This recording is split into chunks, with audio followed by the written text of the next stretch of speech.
À Main-sur-Loire, le long de la rivière des Mauves, existe un endroit particulier. Un ancien marécage drainé à l'époque gallo-romaine pour canaliser l'eau et ainsi alimenter une trentaine de moulins. Le paysage se transforme, canaux et îlots reliés par des ponts. Dans les années 50, les moulins s'arrêtent et le paysage redevient sauvage.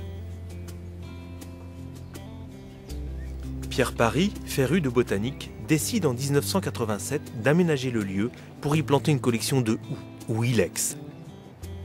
150 espèces qui deviennent un objet de curiosité pour spécialistes du monde entier. Certains botanistes ont appris que nous avions une collection de houx ici. Ils sont venus visiter cette collection et à partir de 1991, nous avons été labellisés collection nationale par le CCVS, c'est-à-dire par le Conservatoire des collections végétales spécialisées.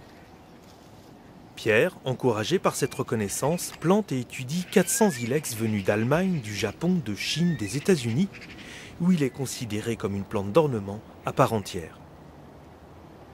Le houx que nous avons, on n'a qu'une seule espèce en Europe, l'Achifolium.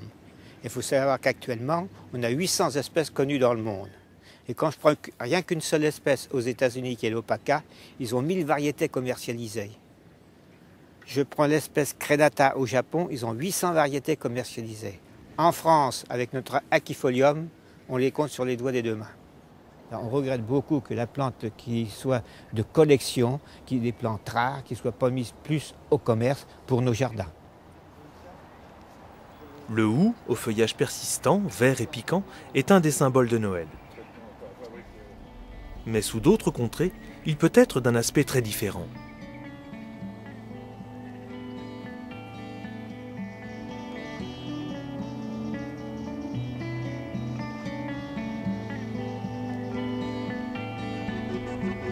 Sur 2 hectares aujourd'hui, l'arboretum des Prés d'Éculent présente d'autres végétaux.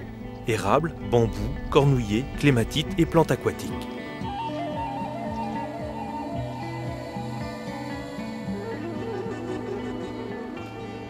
En 2004, l'arboretum est labellisé Jardin remarquable. Il accueille 1500 visiteurs par an.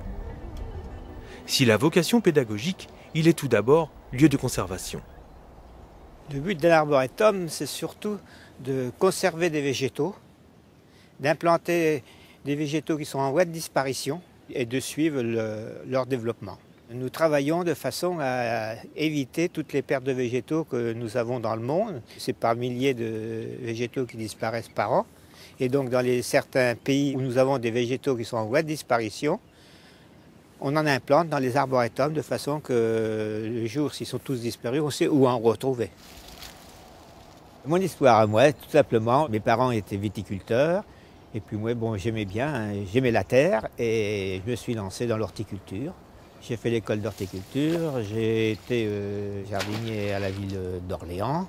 Ensuite, j'étais responsable horticole du parc floral de la Source. Et puis de là à la retraite, je me suis lancé à faire mon parc aussi.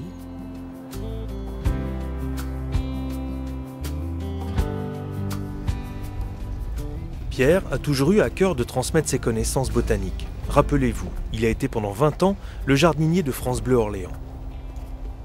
Aujourd'hui, du haut de ses 70 ans, Pierre sait qu'il laisse au futur un outil précieux de compréhension et d'étude du paysage.